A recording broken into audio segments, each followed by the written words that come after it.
when they was gambling into the temple. I'm not comparing myself to him, but he wasn't too happy when he seen injustice being done. She tried to make it seem like I was the perpetrator. Oh, the dogs didn't bite him. She didn't mean it. Well, we can't stop her from having dogs here. And then the other one goes on to say, you can't discharge a weapon here. Didn't ask how the boys was. Didn't ask how I was. Just informing me of her rights. But do you know, we have, first of all, I want you to get this book. It's called Psychic Trauma, the African American Experience in Slavery. I forgot to bring it upstairs in my little study room here. It's called Psychic Trauma, the African American Experience in Slavery. Psychic trauma, since I'm in that field and I'm a therapist and a counselor, psychic means the mind. Psychic trauma is a long-lasting, shocking experience. It has long-lasting effects on you mentally. We have been, we are victims of psychic trauma. You want to know why? As soon as I seen that dog jump on my son, imagine that. And then another dog chasing my son the other way. Which way am I supposed to go? My mind automatically went back to slavery days. Automatically went back to the civil rights movement when they were sicking dogs on us. Canine dogs. This isn't nothing new. See how it all connects? It all connects. When we talk about police brutality, we often talk about the shootings, right? But very rarely does people talk about the other types of domestic terror that they put upon us with dogs. That is a form of terrorism. Canine dogs. Just back in the 60s, I showed the picture when I said I was going to talk about this. This is what they do, and this is what they did even back in slavery times. They had dogs to hunt down runaway slaves. Psychic trauma. This is one of the first things that came to my mind after this dust so supposedly cleared. Yes, because this was a white female that couldn't control her goddamn dogs. This is sickening. But I'm going to do what they do. I'm going to contact and get a hold and use every resource I can. Oh, it's not over. The SPCA, PETA, PETA, the NWA, the NWO, the NFL, the NBA, any goddamn body that'll listen, I'm going to contact them about this woman and her, this dog, the two-legged dog, and her aggressive, out-of-control, volatile dogs. See, we got to use their language, fight fire with fire. Because imagine if it was the reverse. Could you imagine? I wouldn't even be sitting here right now. I'd be in York County Prison if I'm even alive. The cops would have been coming here with their guns drawn to see if the dogs was out of control, to see what the owner was up to. Could you imagine if that situation was reversed? This white woman and her children, just picture this, walking up the walkway, minding their business, and this black man and his two giant dogs is out of control and jump on one of their daughters and the other one is running for their life. Could you imagine how that would turn out? The cops would have been here within 10 minutes, if not sooner. And then I go to the office to report it, and she's sitting there consoling her. And then gives me an attitude when I report it. And then the other one, he wasn't quite as bad, but he made it clear to me, if you discharge a weapon in this complex, the cops is coming after you. Even though if my son's life is in danger, he could have been killed. And by me reporting this, I hope I've saved someone's life, because these dogs are aggressive, volatile, and out of control. But these are the things that our people go through. This is the treatment that we face. You should have saw it. Consoling her as if she was the victim. But that's what they are professionals at. Switching the narrative. Getting the focus off of what it should be. And these are the same people that some of us are in love with. We will call each other niggers, bitches, hoes. Someone owe you $5. You ready to take their head off and go to World War III. But then when it comes to pointing out the devil and naming the devil for what he is, oh, that's not what it is. It's not all of them. Why are you bringing race into it? Give them all kind of excuses.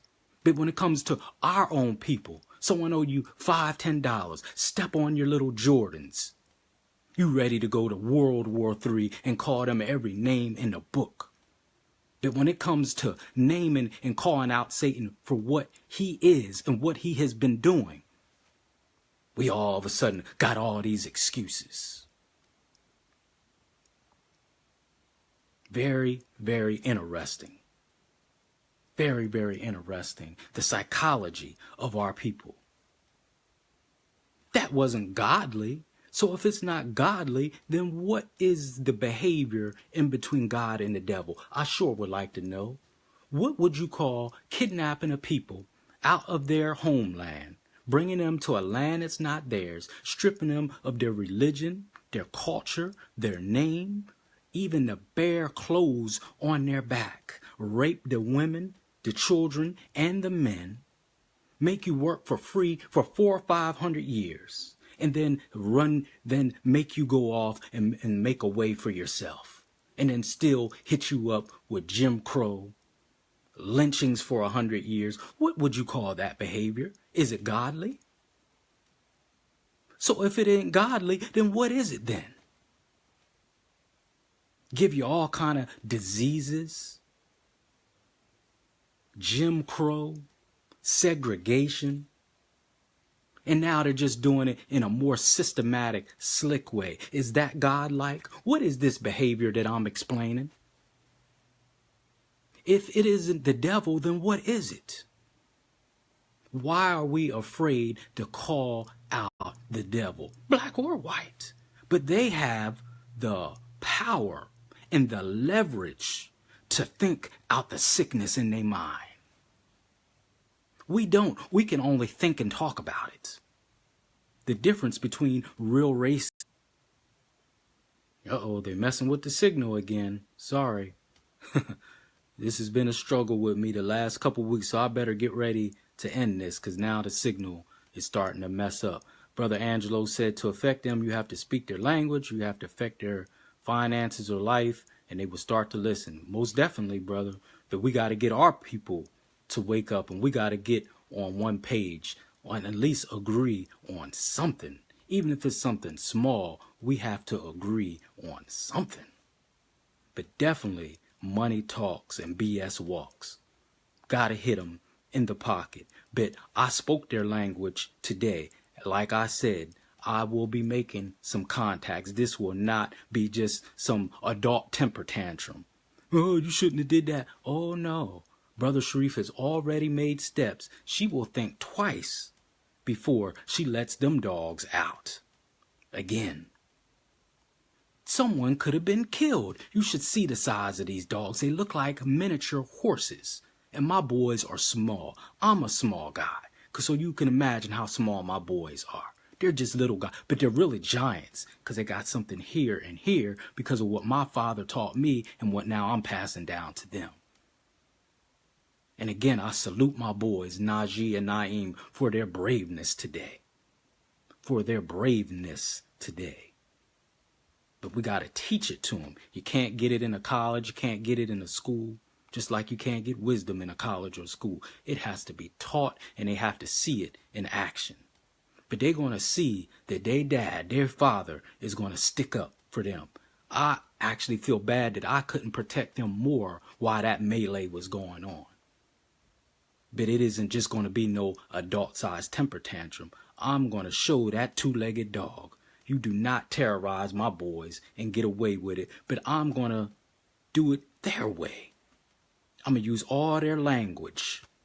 If I have to go to court, we'll go to court. I'm going to use their language that they use to unjustifiably a lot of times describe us. Aggressive, volatile, out of control. So when it comes to the court of law, those are the words that I'm going to be using to describe her and her two bitches. Them dogs. And this two-legged bitch that couldn't control her four-legged bitches. I'm going to use their language and their words. This isn't your average Negro just walking up and down the street. They're going to find out. And if at the least all I get out of it is that she'll be more aware and save some of these children. Because like I said, I've seen this woman and this dog's out of control before. Take all her strength and whatever that thing is that she lays up with to restrain these dogs. I kind of had a feeling that this was going to happen. Out of control, aggressive, and volatile. We got to switch it up and use their own terminology against them, because that's how they describe black men and black people. Hence is why the police are so trigger happy when they come in contact with us, because they think all of us are out of control, aggressive, and volatile. And look up the history of dogs in slavery time and in the 60s. How they use this as a tool of terrorism. Canine dogs. Do you see canine dogs around when these nuts are going into school shooting people? Did you see any canine dogs on Dylan Roof, the man who shot up all them children in Parkland, Florida, and other domestic disturbances by white men? Any canine dogs around? Only when it comes to us, for the most part. Sicking dogs on us. Like back in the 60s, psychic trauma. We have all been traumatized. So again, look for some interviews coming up with productive people in our community. And if you know of any productive youth or brothers or sisters in the community that are doing productive things, business-wise, send them my way, give them my information so I can interview them right there on the Hour of Power. Go to Hour of Power, Shareef Hamid on YouTube. Subscribe and share the channel so we can continue to lift the mind, body, and soul of our people. So that's a request from me for those who are listening. If you know any positive people, particularly youth, we have to change the narrative of what I just said. Thinking we're out of control, aggressive, angry, just not being productive citizens. If we keep letting them paint that narrative, that's our fault. So I want to show them that it's positive young brothers out here doing good academically, not just on the basketball court and the football field. It is a lot of positive brothers doing positive things in the classroom, in the community, but their story needs to be told. It's brothers out here that have their own business, like Brother Angelo. Their story needs to be told. It's brothers out here that are mentoring young brothers that are interested in sports, like my brother Kyle. I don't know if he's still on.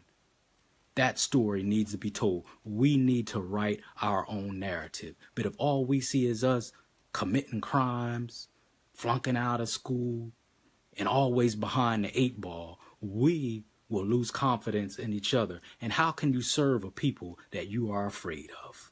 You can't serve a people that you are afraid of. Our youth want to be led. They want to be led. They want examples. But we have to give it to them and show them the way and reverse the self-hate, which will get rid of the murder, the bloodshed, and the hatred, and the rancor in our hearts that we have for each other.